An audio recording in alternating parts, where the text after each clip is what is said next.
तीसरे आधे ब्रांड है नड्डा जी। तो अभी सारा दारोमदार 1.5 ब्रांड पर टिका हुआ है, नड्डा जी और अमित शाह पर। वे पूरी कोशिश कर रहे हैं, सारे हवाई जहाज सारे हेलीकॉप्टर बुक कर दिए हैं और दिन भर यहां वहां घूम रहे हैं, क्योंकि हेलीकॉप्टर से चुनावी सभा करने का फायदा यह होता है कि लोग आ जाते हैं ग्रामीण इलाकों में हवाई हेलीकॉप्टर देखने के लिए। अभी ये जो चुनाव है कर्नाटक का, ये राहुल गांधी की यात्रा के बाद का पहला चुनाव है। ये चुनाव राहुल गांधी द्वारा अपना बंगला छोड़ने के बाद का पहला चुनाव है, और ये पहला चुनाव है जिसका असर आने वाले विधानसभा चुनाव में बहुत तेजी से पड़ेगा और लोकसभा चुनाव में पड़ेगा। अभी जो ब्रांड की बात हो रही है, श्री नरेंद्र मोदी जी का ब्रांड एक जमाने में बहुत अच्छा था, लेकिन नरेंद्र मोदी जी के ब्रांड के कारण अभी ब्रांड इंडिया पूरे विश्व में डाउन जा रहा है। पूरे विश्व में भारत की जो छवि खराब हो रही है वो बहुत ही शर्मनाक स्थिति में है। भारत की इतनी बुरी दशा, भारत की इतनी छवि पहले कभी बाहर खराब नहीं रही। अब एक और नजरिया देखिए, आज ही मध्य प्रदेश के अखबारों में विज्ञापन छपा है, फिर वही स्टाइल, क्योंकि बीजेपी को अंदाज हो गया है कि अब मध्य प्रदेश में क्या होने वाला है, राजस्थान और छत्तीसगढ़ में क्या होने वाला है। तो यहां भी वे डबल इंजन की सरकार का मुखड़ा रोने लगे हैं। वही बात कह रहे हैं, डबल इंजन की सरकार, मोदी जी की तस्वीर और मुख्यमंत्री की तस्वीर है। उन्हें लगता है कि मोदी जी के भरोसे वे आगे शायद इन राज्यों में भी सरकार बना पाएंगे, ये बीजेपी को लगता है। लेकिन बीजेपी की मुसीबत कर्नाटक में बहुत सारी। पहली मुसीबत का, उनकी मुसीबत का एक कारण तो ये कि जिस लिंगायत समुदाय और योक्काडिगा समुदाय के लिए बीजेपी एकदम उद्यत थी कि किसी भी तरह इन दोनों संप्रदाय के लोग हमारे साथ आ जाएं, वे नहीं आ पा रहे हैं। जगदीश शेट्टार ने यह भी कह दिया कि अगर नरेंद्र मोदी जी मुझे बुलाएंगे तो भी मैं बीजेपी में नहीं जाऊंगा, और बीजेपी की टक्कर में केवल कांग्रेस पार्टी ही है जो बीजेपी को सबक सिखा सकती है, बीजेपी के सामने खड़ी हो सकती है। दूसरी बात, राहुल गांधी चूंकि सच के साथ हैं और सच को अपने आप को साबित करने के लिए किसी दिखावे की जरूरत नहीं होती।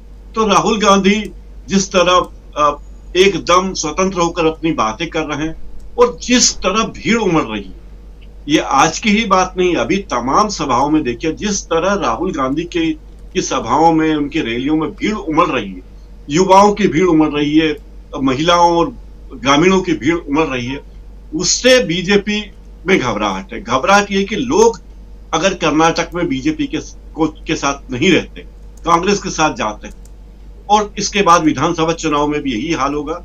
और बीजेपी को इस बात का पूरा एहसास है कि उत्तर भारत में अब लोकसभा चुनाव में उसकी स्थिति इतनी अच्छी रहने वाली नहीं है जो पिछले 2019 के चुनाव में रही है। तो ये भी बीजेपी के लिए डर का एक कारण है। और बीजेपी के नेताओं को, अमित शाह और नड्डा को ये लगता था, मोदी जी को ये लगता था कि दक्षिण के सहारे वे 2024 में अपनी नैया पार कर लेंगे, दक्षिण भारत के राज्यों के सहारे। इसीलिए उनकी बहुत कोशिश थी कि दक्षिण भारत में लोकसभा चुनाव की तैयारी की जाए, लेकिन जो तैयारियां उन्होंने की है उसका अंजाम वो देख चुके हैं। पिछले चुनाव में बीजेपी के लिए राहत की बात थी कि जिन राज्यों में बीजेपी की सरकारें नहीं थी वहां भी बीजेपी को लोकसभा में अच्छी सीटें मिली थी, अच्छी प्रभावशाली सीटें मिली थी। लेकिन इस बात से बीजेपी बिल्कुल अच्छी तरह वाकिफ है कि ये इतिहास दोहराया नहीं जाने वाला है। एक बार अगर बीजेपी को लोगों ने वोट दे दिया तो दूसरी बार भी देंगे, इसकी कोई गारंटी नहीं है। कर्नाटक में कांग्रेस का चुनाव घोषणा पत्र मुझे लगता है एक बहुत बड़ी उपलब्धि है या बहुत सोच समझकर बनाया गया है, जिसमें ग्रामीणों को, महिलाओं को, युवाओं को और परिवार के सभी लोगों को राहत की बात कही गई। और ये एक ऐसा उदाहरण है, राजस्थान में कांग्रेस ने करके दिखाया है।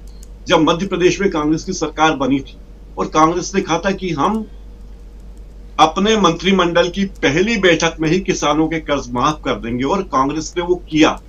और राजस्थान में अब 500 रुपए में गैस सिलेंडर मिल रहा है, परिवारों को मदद मिल रही है, बिजली के बिल में राहत मिल रही है। इन सब चीजों से बीजेपी को लगता है कि अब कांग्रेस को रोक पाना आसान नहीं होगा।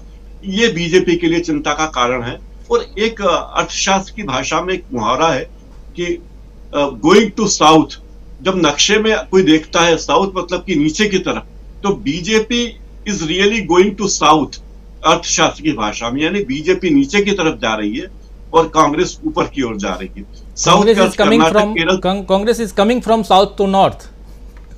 Yes, Congress is coming from south to north, लेकिन अब बीजेपी की स्थिति है कि BJP is going to south, यानी रसातल की ओर जा रही है। नक्शे में अगर देखें भारत के नक्शे में, कि नीचे की ओर जा रही है। तो ये बीजेपी के लिए चिंता की बात है। और मुश्किल ये कि जो ब्रांड मोदी कर रहे थे, मुझे लगता है कि ब्रांड मोदी को ओवर एक्सपोजर हो चुका है। इतना ओवर एक्सपोजर होता है तो वो अच्छी चीज नहीं होती। अगर अमिताभ बच्चन तेल भी बेचेंगे और साबुन भी बेचेंगे और हीरा भी बेचेंगे और मकान भी बेचेंगे, और फिर लोगों को बाद में पता चलता है कि अमिताभ बच्चन अगर हीरा बेच रहे हैं तो हीरा खरा होगा, इसकी कोई गारंटी नहीं है। लोगों को इस बात का एहसास हो चुका है।